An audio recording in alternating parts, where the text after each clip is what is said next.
नागपूर येथे प्रसार माध्यमांशी बोलताना काँग्रेस नेते नाना पटोले यांनी भाजप सरकारवर जोरदार निशाणा साधला। देशाच्या उभारणीत काँग्रेसचे योगदान ऐतिहासिक असून उद्धव ठाकरे यांनी मांडलेली भूमिका ही केवळ स्तुती नसून देशाचे वास्तववादी चित्रण असल्याचे त्यांनी स्पष्ट केले। आजचे सत्ताधारी सत्तेच्या भुकेपोटी लोकशाही आणि संविधानाची गळचेपी करत असून दबाव तंत्राचे पक्ष फोडत असल्याचा आरोप त्यांनी केला। तसेच नागपूरच्या एका विद्यार्थ्याला थेट अबुधाबी येथील नीट परीक्षा केंद्र देण्यात आल्याच्या प्रकारावर भाष्य करताना नरेंद्र मोदी सरकार विद्यार्थ्यांच्या भविष्याशी खेळत असल्याचे सांगत राहुल गांधी यांनी ट्विटरद्वारे हाच गंभीर मुद्दा योग्य रीतीने मांडल्याचं पटोले म्हणाले आहेत। काल उद्धव ठाकरे शिवसेनेचा मेळावा पार पडला, वर्धापन दिवस होता, त्यावेळी काँग्रेसचे उद्धव ठाकरेंनी प्रशंसा केलेली आहे की कशाही प्रकारे यापूर्वी फोडून आलेल्याला कधीही मुख्यमंत्री केलेले नाही। काँग्रेसने कधीही काय सांगाल, एकूणच प्रशंसा केलेली आहे। बघा, काँग्रेस ही या देशाच्या स्वातंत्र्याच्या लढाईतून निर्माण झालेला पक्ष आहे, त्यागाचा पक्ष आहे आणि या पक्षाने या देशाचं नेहमी हितच केलेलं आहे। देशाच्या संस्था असतील, देश असेल, सर्वसामान्य माणसाला न्याय असेल, हे काँग्रेस पक्षानेच या देशाला दिलं। पण आज जे काही लोक सत्तेचे पिपासू लोक बसलेली आहेत, त्या लोकांचं आपण पाहिलं की त्यांना सत्तेची भूक एवढी मोठी आहे की ते संविधानिक व्यवस्थेलाही मानायला तयार नाही, अशी ही परिस्थिती आज आहे। आणि मला असं वाटतं की उद्धव ठाकरे साहेबांनी जी काही भूमिका मांडली ती वास्तविक आहे। त्याचा अर्थ कोणी काही पद्धतीने लावतील की काँग्रेसची चापलूसी वगैरे करतात, असं नाही। वास्तविकता काँग्रेसच्या बद्दलचं उद्धव ठाकरे साहेबांनी मांडलेली आहे। आता राहुल गांधी यांनी थोड्या वेळापूर्वी ट्विट केलं आहे, नागपुरातील एक विद्यार्थी परीक्षार्थी नीटचा त्याचं जे आय कार्डवर जी परीक्षा केंद्र आहे ते अबुधाबीचं आलं आहे।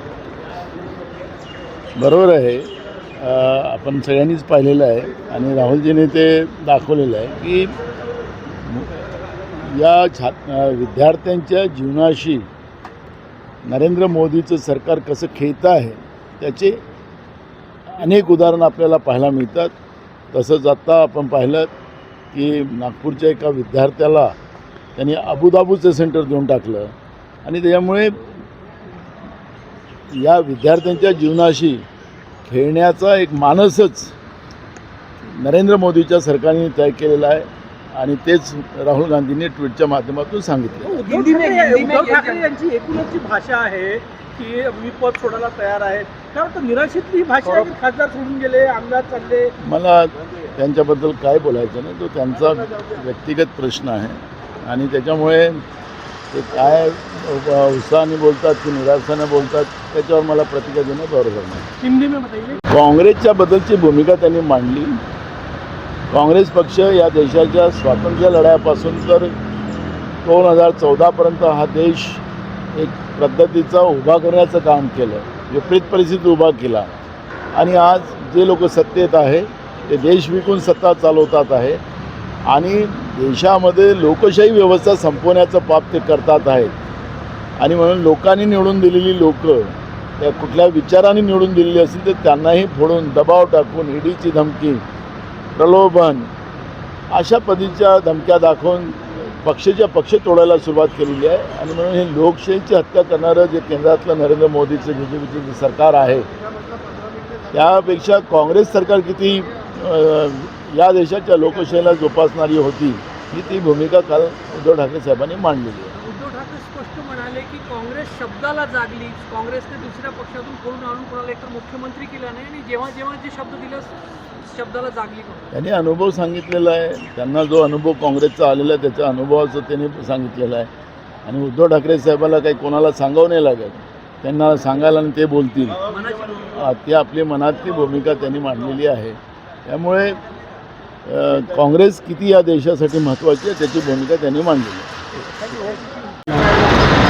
बिल्कुल है कि नरेंद्र मोदी की सरकार ने छात्रों की ज़िंदगी से खेलने की जो शुरुआत की है उसमें नीट हो कि कई एग्ज़ाम में बच्चों की ज़िंदगी से ये खेले है। कई बच्चों ने तो नीट की एग्ज़ाम का पेपर लीक होने के बाद आत्महत्या की, वो नागपुर शहर का भी उसमें एक बच्चा था। अब नीट का एग्ज़ाम लेने गए तो अबुधाबी का सेंटर दिया। तो छात्रों की ज़िंदगी से खेलने का, युवाओं की ज़िंदगियों से खेलने का एक षड्यंत्र केंद्र की नरेंद्र मोदी की बीजेपी की सरकार ने किया है और उसी का परिणाम है कि अबू धाबी में सेंटर नीट का एग्ज़ाम का दिया गया है. उद्धव ठाकरेंचं कालचं भाषण तुम्ही काँग्रेसचे नेते म्हणून कसं